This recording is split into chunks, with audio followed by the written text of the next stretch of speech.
Hey guys, what is up? It is Biff, who, and you are back on an episode in the Fearless Mods Garage, but this time with the 94 Pontiac Trans Am LT1, and I've got a whole list of things a lot of you have been commenting on over the past several months and even years. First, I want to say, sorry that I've been delinquent working on this. You've been more than delinquent. I'm going to call a bounty hunter on you. But I will tell you, if you are into horsepower and you like seeing cars rip, then please go check out my playlist on the Stinger, which has kept me from working on this for the better part of 2021. 2021? Dude, 2022 is half over. That car was a lot of fun, but now it's time to get back to this one that there is a lot of interest on amongst you guys out there. Face it, bro, most have died or moved on. So going through all your comments, I took some notes, and there's several things we need to do, but the primary ones are to get the scanner software done, the ALDL cable, did that, Tuner Pro, Scan 9495, yep, and the C.A.T.S software, Computer Automotive Tuning Systems, check. So that I can do everything I need to do to at least get in here and look and see if we can figure out what's going on between the open and closed loop, which is where we left off on this car. Spoiler alert, you haven't yet. Sorry for the noise, it's cold in here, the heater's gonna be running, but let's get into the car and see what we can find out. AC on and the noise is coming from a fan, not from a heater.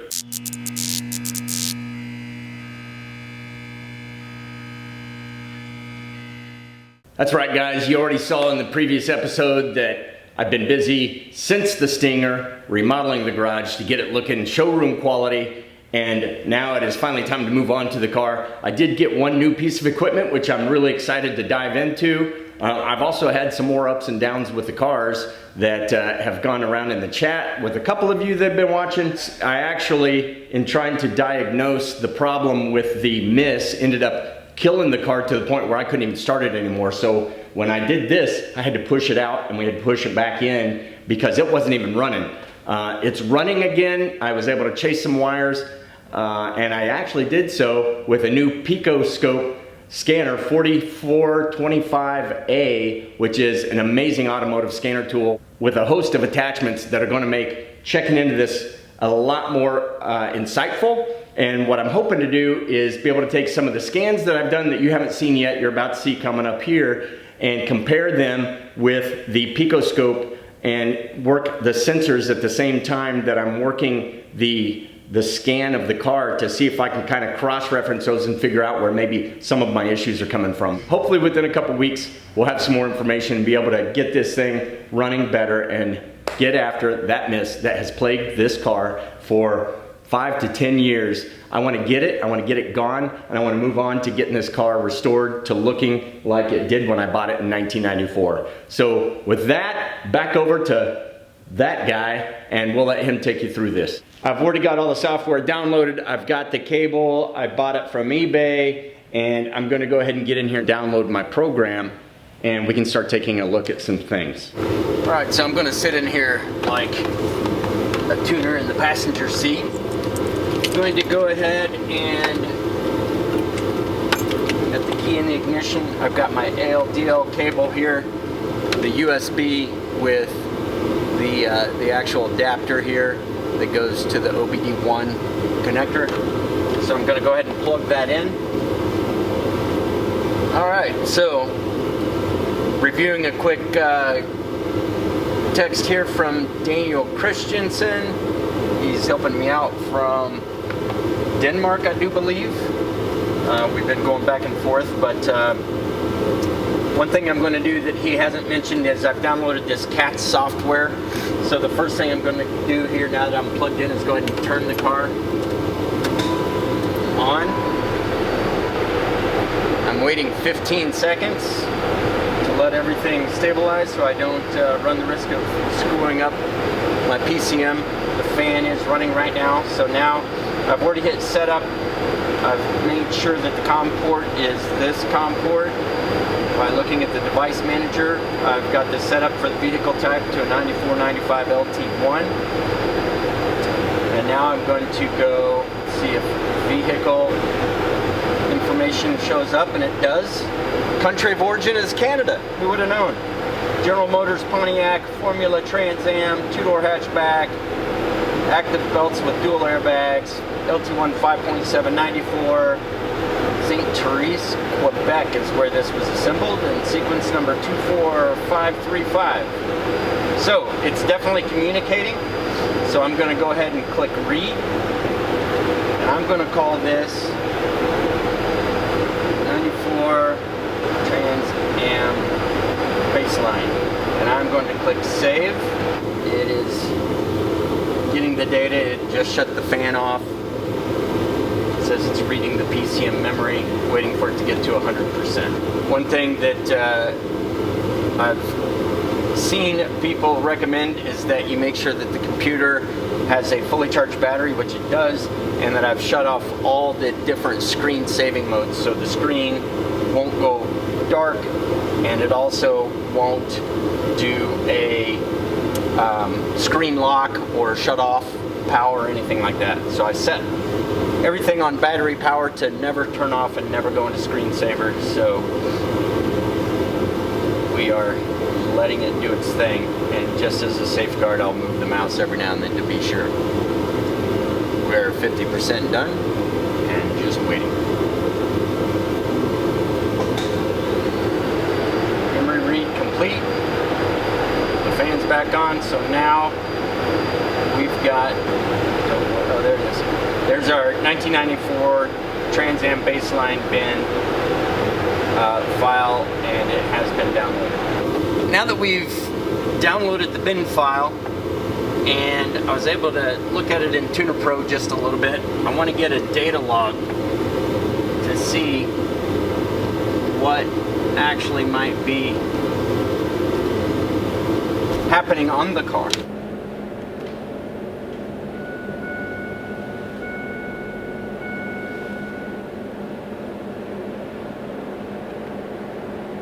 So I'm going to go ahead and see if I can start it.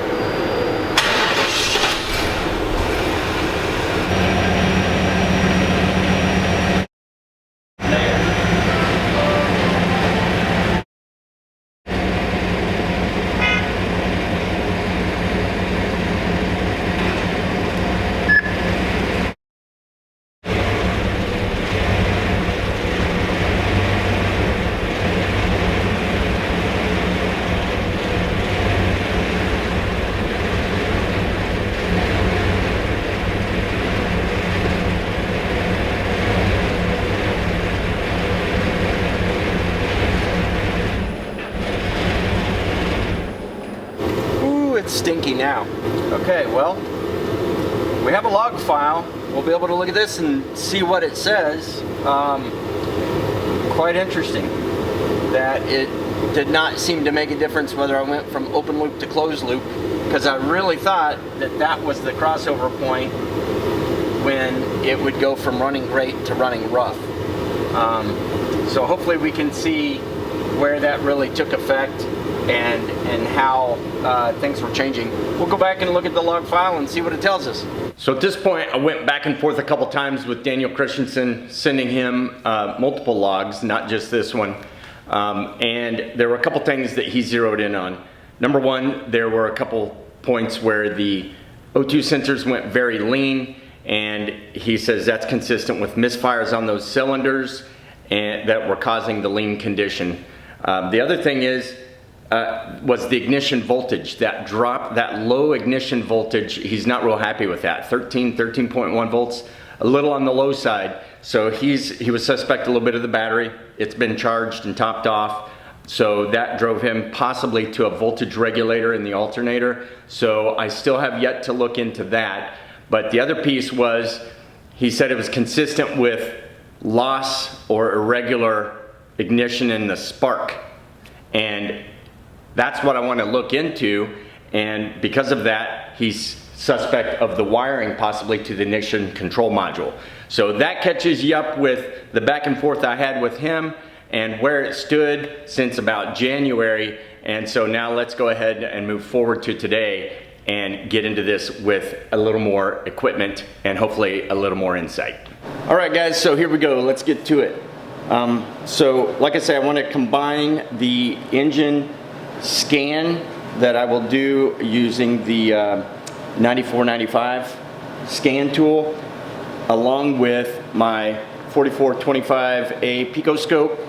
And the intent is I want to be able to identify certain sensors and how they are operating as we simultaneously look at when the engine scan starts to show trouble, so we can see if they're operating the way they should be.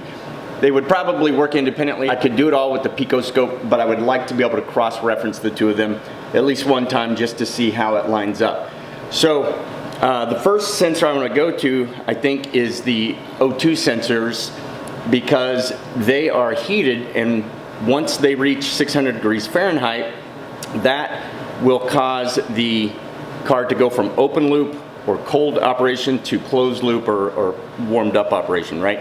So I'm going to look into how I can back probe these O2 sensors. It might be a little fun getting to them, but if I can back probe them and get them hooked up to the Picoscope, I will also get the coil and the number one cylinder so that I can see how my cylinders are doing, to see if I'm dropping one cylinder or if they're all just starting to malfunction whenever the operation gets messed up. So that's going to be the first one. Let's go ahead and get the Picoscope hooked up, the scanner hooked up inside the car, and once we're there, we'll be ready to go ahead and fire it up and get our first analysis.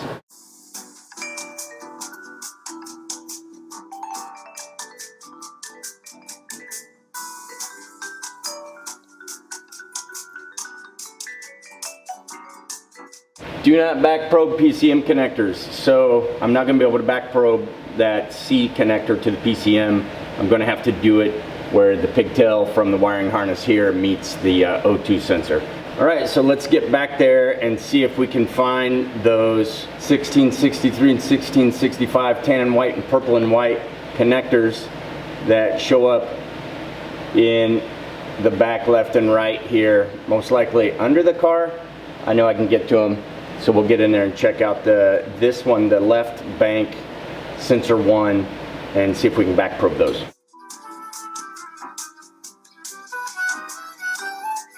We've got all of the O2 sensors back probed with these voltage leads, and each one of those splits into a positive and negative. With respect to the flow of the electrons, you've got the purple one being positive and the tan one being the negative side of that. So that's how I've plugged them in, the red into the purple and the black probe into the tan. So now I'm going to go ahead and plug them into my Picoscope.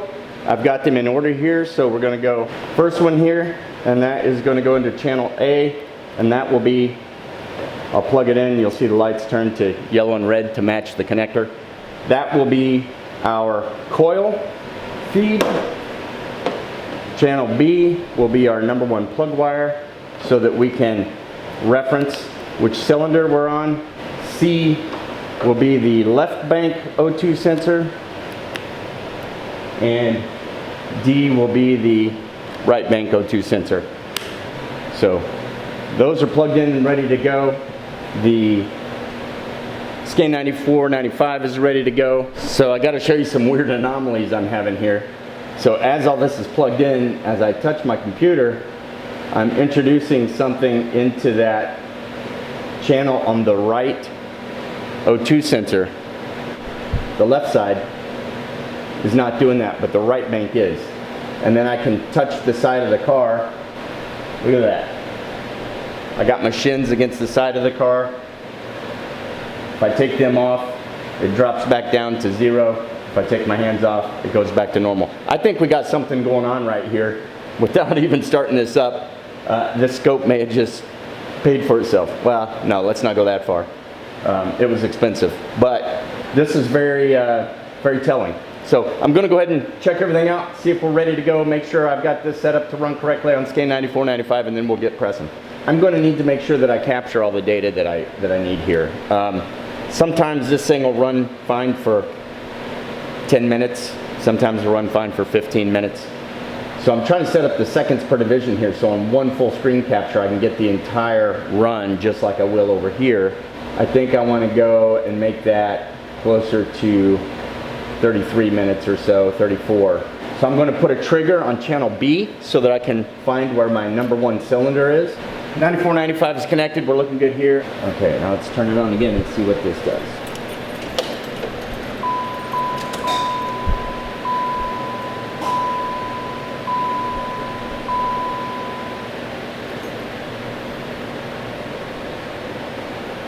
Okay, so I'm not touching the car, so now I'm going to shut it off. We did some pre-tests before we get to the actual running tests, and let me go back to the manual here.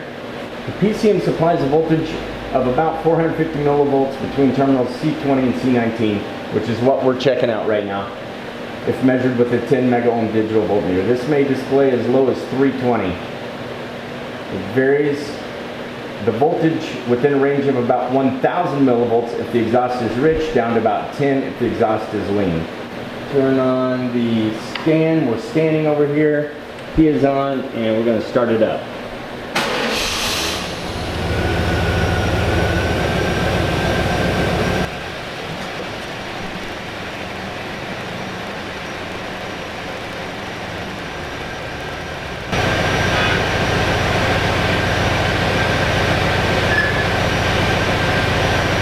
So I just cleared the DTC, and you can see that we dropped our green down, but then it went right back up.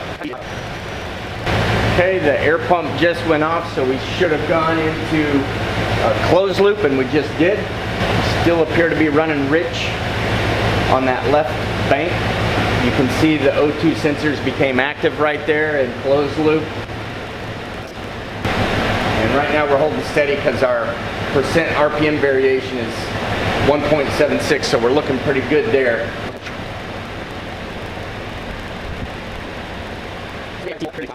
Our RPM variation is at 2%, and our coolant is at 179.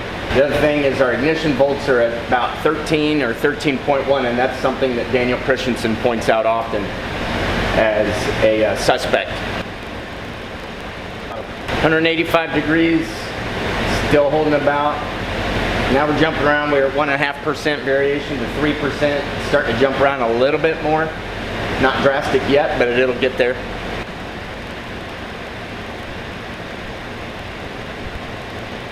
Right now we're still doing good. But boy, it smells rich. Okay, what's my coil doing here all of a sudden? Look at my coil.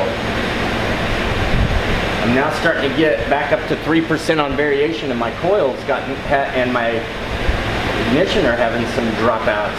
We're running normal again, but we'll probably start seeing those dropouts again here in a minute as it starts to act up again. Now it's doing it. We're at 5.5%. Ignition is getting nasty, but so are the O2 sensors. Looks like we've recovered. I'm losing ignition voltage. Down here too, I see it fluctuating below 13. 4 to 5% variation. 7% variation. Still no DTCs, which is crazy. 10% variation. Getting rough. See, it's going rich and lean. Ignition voltage 12.9, not good. Really starting to jump around on that RPM variation. It's struggling to try to get a target RPM and maintain it. Here we go, here we go. 24%, 25%. Nice recovery. Brought it back almost to normal.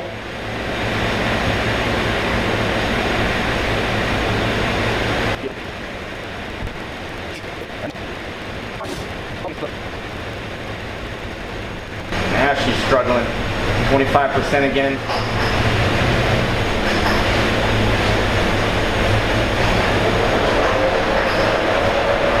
Kicked on the fans. 219 degrees. Oh crap, it recovered again. Not quite dead yet. at a 12.8 ignition volts.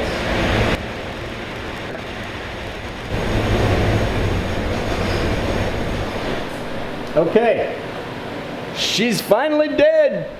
So what I'm going to do now is stop both of these at the same time. Stopping point where I stopped them simultaneously will be my reference point that I can work backwards from to try to match up this data. All right, so I'm going to save this data and start trying to see if I can zoom in and see what's going on here. The fact that it was affected by me touching my computer or grounding myself out to the car is very puzzling. But as we scroll to the right here, we get to the point where we turned on the key.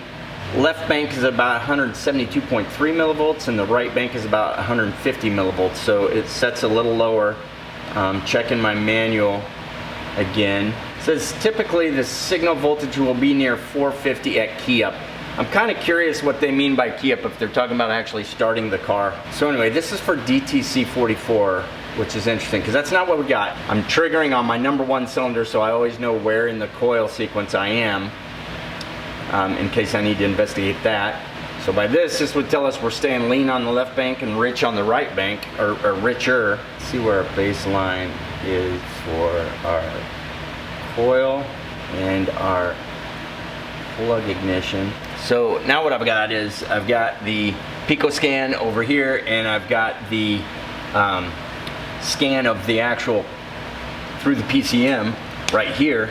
The RPM variation percent, so that we can see where it starts going erratic. I've got ignition volts, I'm sorry, that's this, the erratic on the red.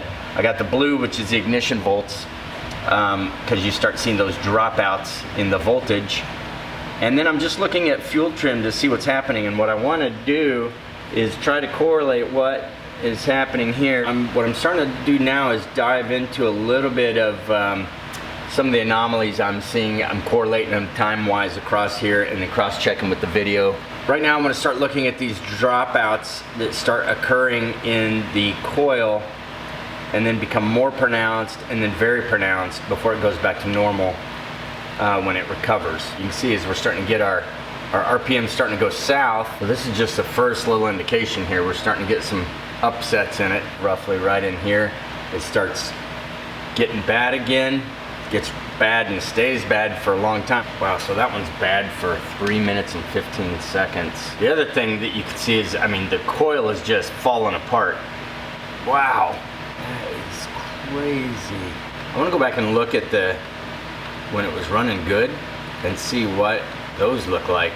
You can see it looking just like it should, textbook. It's further down the line when we start having our issues and stumbling and the fuel trim starts to adjust and the O2 sensors are all over the place, which might be a different story, but there is something going on there that this coil is just not firing correctly, and you can see it is just completely breaking down. Primary coil charging, discharging into the secondary, which then discharges to the spark plug.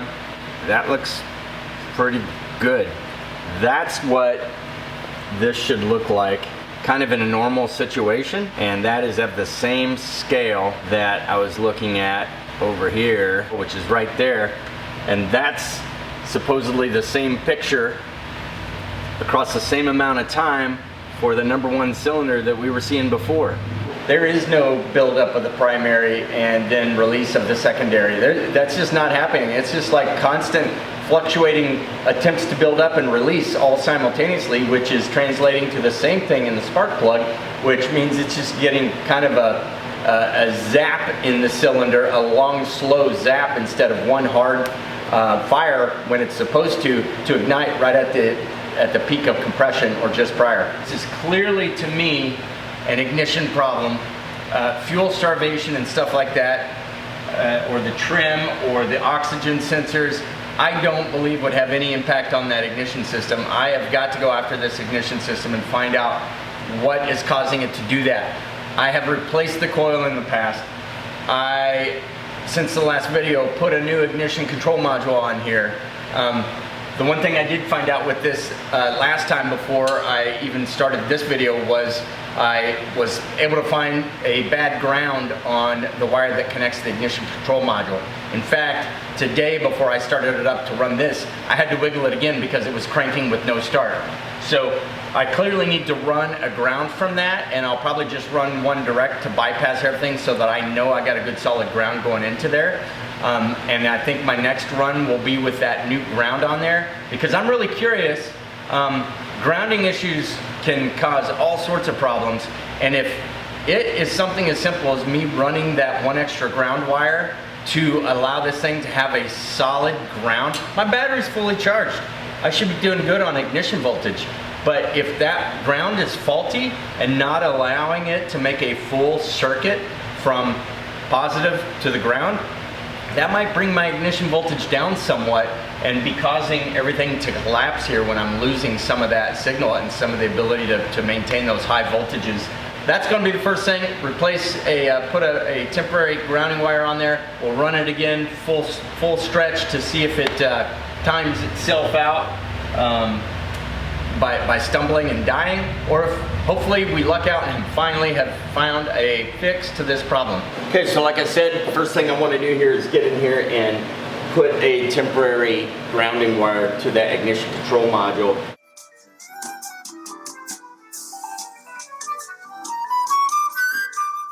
They're back probed, and I have a jumper wire across here to ground it out. I'm going to go ahead and stuff this back in here so it doesn't cause any other running problems.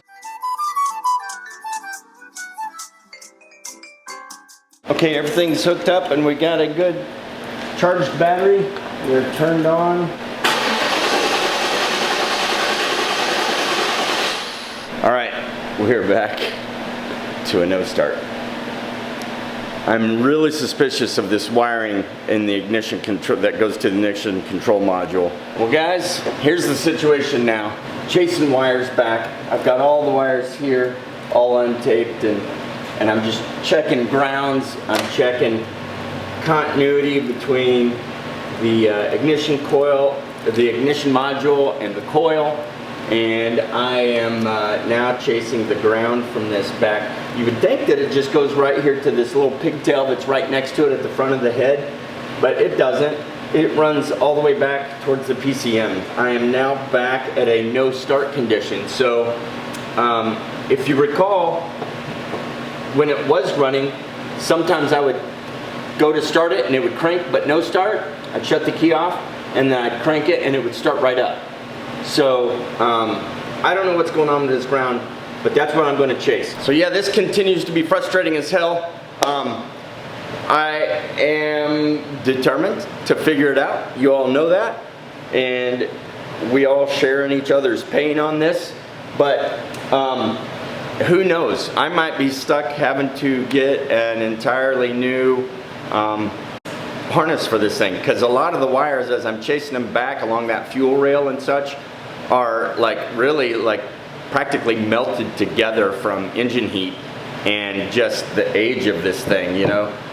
28 years old. I will chase that ground back, see if I can figure out where it's at. I'm going to do that off camera because this is getting long and boring, and I owe you guys an update on the car just so you know that I'm not just sitting here ignoring it.